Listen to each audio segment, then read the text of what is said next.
Almost everybody has heard of the Erie Canal. Almost nobody knows that before a single boat could move through it, crews had to rip an entire forest out of the ground first, and the machine they built to do it looked like something out of a bad dream. 2 wheels 16 feet tall, an axle 30 feet long, turning slowly while horses walked in a circle and dragged whole tree stumps up by the roots. 7 men and 2 horses could clear about 40 stumps in a day with it. That was 200 years ago, and the machines only got stranger from there. One of them made a claim so famous that people still repeat it today. The story goes that a single stump puller tore 1,261 stumps out of the ground in 9 days, and that the University of Minnesota proved it in a test back in 1915. That number is everywhere, and it sounds like settled history. So we went looking for the test. It is not in a single one of the university's bulletins. It came straight out of the machine's own sales pitch. The machine was real. It was called the Hercules, built in a small town in Iowa, and one of them is still sitting in a museum in Oregon today. But those 1,261 stumps were written by the people trying to sell it.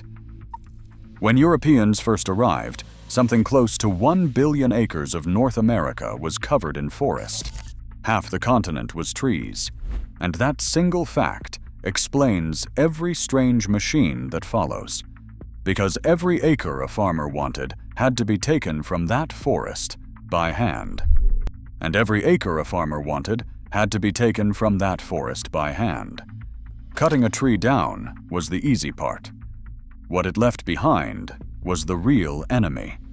A single stump could be the size of a small car, with a root system spreading 15 or 20 feet in every direction, and a taproot driving straight down. In the older forests, some of these stumps weighed 20 or 30 tons. Worse, the resin in a pine stump preserved it. Left alone, it would sit there, rock hard, for 50 years or more. Right in the middle of a field, a family was trying to plow. And in 1862, the government turned that problem into a countdown. The Homestead Act offered any family 160 acres of land for almost nothing, on one condition.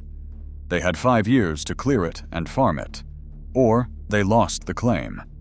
More than 1.5 million families signed up. Suddenly, millions of people had a legal deadline to remove millions of stumps. The land was free. Getting the trees out of it could cost more than the land was worth. For most of them, there was no machine at all. There was a shovel, an axe, and an animal. The method was called grubbing, and it meant digging down around the stump, hacking through every root one at a time, then fighting to lever the whole mass out with a team of oxen. A strong man with a good team could clear a single large stump in a day. One stump. Families went into debt over ground they already owned because they could not turn it into a farm. Some of them gave up and walked away from land that was legally theirs, defeated by what was left in the soil after the trees came down. This was the problem waiting to be solved, and the reward for solving it was enormous. The Erie Canal builders had hit the same wall decades earlier, on a scale nobody had ever attempted. Their answer was that giant wheeled machine from the start of this story. The design is usually credited to an engineer named Nathan Roberts, a former schoolteacher who also built a companion device, a plow fitted with an endless screw that could bring down a full-grown tree before the stump puller ever arrived. Roberts understood something the settlers were learning the hard way. You do not beat a stump with strength. You beat it with leverage. That 16-foot wheel turned the slow walk of a horse into a force nothing in the ground could resist. A model of it still stands today at the Erie Canal Village near Rome, New York, and it is the ancestor of everything that came after. That everything arrived in 1901 in Centerville, Iowa, where 2 men named Miles Bateman and Bernard Fuller started a company to build stump pullers for the ordinary farmer. Their machine, the Hercules, shrank the Erie Canal monster down to something a single family could own. It was a heavy iron drum on wooden skids, turned by a horse walking in a slow circle at the end of a long sweep arm. But the clever part was the cable. Bateman and Fuller ran the line through a set of pulleys so that 3 cables pulled on the stump at once, tripling the force, while the cable crawled forward at 1/3 of the speed. Now, a machine like this had one obvious problem. If it is dragging a 30-ton stump toward itself, what stops the machine from simply dragging itself toward the stump instead? The answer was an anchor. The drum was chained to the strongest thing available, usually another big stump left standing nearby. When there were no trees to use, the crew buried a heavy log in the ground and chained the machine to that. They called it a dead man. It is why, even now, you sometimes pass an old cleared field with a single lone stump still standing in the middle of it. That was the pulling tree, the anchor the whole machine was built around. Which brings us back to that number: 1,261 stumps in 9 days. For more than a century, that figure has been passed around as proof of what the Hercules could do, and almost every version says the same thing, that the test was run and verified by the University of Minnesota in 1915. So we went through the university's actual land-clearing research from those years. The number simply is not there. Not the 1,261, not the 9 days, not the test. What the University of Minnesota really measured, in its published field studies, was a rate closer to 10 stumps an hour. The famous claim works out to 1 stump every 3.5 minutes, kept up for 9 straight days. It did not come from a laboratory. It came from the Hercules Company's own sales material, wrapped in the name of a university that never signed off on it. The machine was genuinely good. It did not need a fake record to sell it.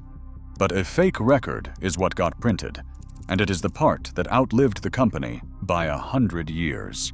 Before getting to the part everyone still argues about, one quick thing. If this is worth your time, the single biggest help you can give a small channel like this one is to tap the like button, and if you want more stories like it, hit subscribe. If you are watching this on a television, the like and subscribe buttons are right underneath the video on your screen, or you can just tell your remote to do it for you. It genuinely keeps these coming. Because the stump puller was not even the strangest weapon in this war. By the early 1900s, the ground was quite literally exploding. Farmers had discovered dynamite. In 1910, the DuPont company published a booklet called Farming with Dynamite, and the promise was simple. You could blast 50 stumps in the time it would take to pull and chop up 1 or 2. The idea caught fire. By 1911, roughly 250,000 American farmers were using explosives on their land, and companies sold a weaker, cheaper version made just for farms, labeled stumping powder. After the First World War, the government had so much surplus military explosive left over that it reprocessed the stuff and handed it out to farmers so cheaply it was nearly free. The Smithsonian still keeps a shipping crate for the farm version, stamped 50 pounds, 20% strength. For a while, clearing your field meant packing charges under a stump, lighting a fuse, and running. Here is the twist those advertisements never mentioned. DuPont paid for its own study of dynamited soil, and the findings were not good. The blasting did nothing to improve the crops, and 2 years on the soil was in worse shape than before. The most explosive land-clearing method in American history did not actually work. It just made a very good sales pitch, right up until something better arrived and ended the entire business. That something was the crawler tractor.